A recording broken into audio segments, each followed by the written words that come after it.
मैया जो है लाला को सिर गोदी में रख करके बैठी हुई है। तभी जो चूल्हे पे दूध औट रहा था ना, दूध गर्म हो रहा था, तो वो दूध सोच रहा है कि लाला तो मैया का दूध पी रहे हैं, आज तो दूध सेवा में आएगा नहीं। ये दूध कौन है? बोले दूध भी संत हैं। वो उफन उफन करके चूल्हे में जलने लगे। बोले जब हम ठाकुर जी की सेवा में उपयोग में आएंगे ही नहीं, तो दुखी होके चूल्हे पे जलने लगे। तो मैया दूध बचाने के लिए गई। इतने में तो लाला ने वो सिल बटना होता है ना जिसे चटनी पीट से, वो बटना लेकर के सारे आंगन में जो दही दूध के मटके रखे थे सब फोड़ दिए। लौट करके मैया आई तो कहा, देख रही है पूरे आंगन में दूध दही की कीच मची हुई है। लाला ने सबको निमंत्रण दे दिया, बाहर जाने की जरूरत नहीं है, आज तुम सबका भंडारा हमारे ही घर में है। सब एक दूसरे को खिला रहे हैं, पोत रहे हैं, लीप रहे हैं, रिपट रहे हैं, गिर रहे हैं, इतना सुख ले रहे थे। पहले तो मैया को खूब हंसी आई, लेकिन जैसे ही देखा मेरे ददिया सास की दही वही मटकी फोड़ दी तो मैया को बहुत गुस्सा आया। मैया बोली, लाला को यदि रोज ऐसे ही छोड़ दूंगी तो दिन ब दिन बिगड़ तो जावे, को जिद्दी है जावे वो।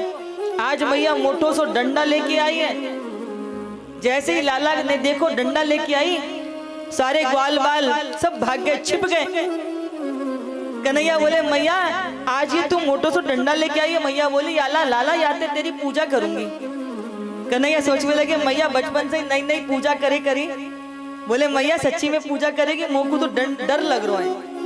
मैया बोले, लाला एक बार बस तू मेरे पास आ जा, फिर बताऊंगी कैसे पूजा होए करे। कन्हैया बोले, मैया मुंह को तो डर लग रहा है। कन्हैया आगे आगे, मैया पीछे पीछे। मैया हाफू हो गई, पसीने पसीने। मैया बोले, लाला बस एक बार आजा, तेरी पूजा करूंगी। कन्हैया बोले, देख मैया पूजा करेगी, मारेगी तो ना है। जैसे कन्हैया पास आए, आज मैया ने कन्हैया के दो लगाए और जिस उखल पे चढ़कर सबको निमंत्रण दिया था, मैया उसी उखल से लाला को बांधवे लगी।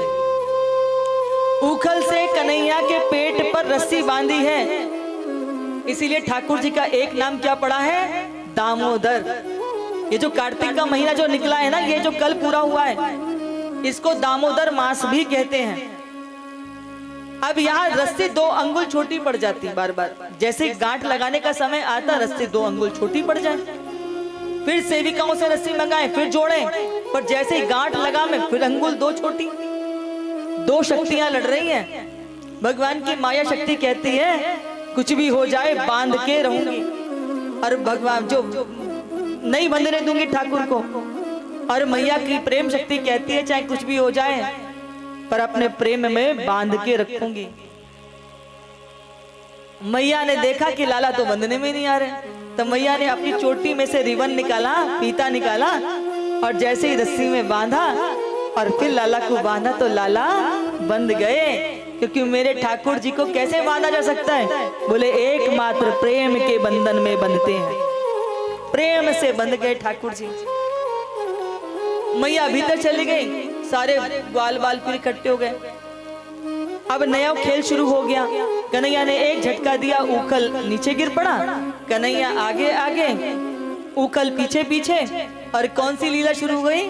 हाथी घोड़ा पाल की जय कन्हैया लाल की, हाथी घोड़ा पाल की जय कन्हैया लाल की। आगे आगे कन्हैया, पीछे पीछे उखल, चारों तरफ ग्वाल बाल सखा। आंगन में बड़े बड़े 2 वृक्ष लग रहे थे यमला अर्जुन के। कन्हैया तो बीच में से होके निकल गए पेड़ों के। उखल जो था ना वो पीछे अटक गया। अब जैसे ही वो अटका तो कन्हैया ने हल्का सा झटका दिया, बड़े बड़े यमला अर्जुन के वृक्ष थे वो भूमि पर आकर के गिर पड़े। जैसे ही गिरे, हजारों वर्ष पुराने वो वृक्ष सब दौड़े दौड़े भागे। और ये जो वृक्ष है, ये जो धन के अध्यक्ष है ना, धन के राजा कौन है, देवता कौन है? बोले कुबेर। तो कुबेर के पुत्र है नल कुबर और मणिग्रीव। ये सरोवर में मदिरा पी करके अप्सराओं के साथ स्नान कर रहे थे। नारद जी निकल के जा रहे थे, तब भी प्रणाम नहीं किया। नारद जी ने कहा, देवता होकर के असुरों जैसा व्यवहार करते हो, जाओ जाकर के जड़ बन जाओ। क्षमा याचना करने लगे, संत हृदय था, क्षमा कर दिया। बोले पर श्राप तो मिल गया जड़ बनने का। जब द्वापर में भगवान श्री कृष्ण बनकर के गोकुल में जन्म लेंगे तब उनके द्वारा तुम्हारा उद्धार होगा। तो ये आज उन्हीं खेल खेल में नल कुंवर मणिग्रीव का भगवान ने उद्धार किया है। दोनों ने बड़ी प्यारी स्तुति की है। वाणी गुणानु कथने श्रवणों कथायां हस्तौ च कर्मसु मनस्त पाद योरना। हे प्रभु, मन वाणी वचन से सदैव आपकी सेवा करूं, ऐसी आज्ञा करें।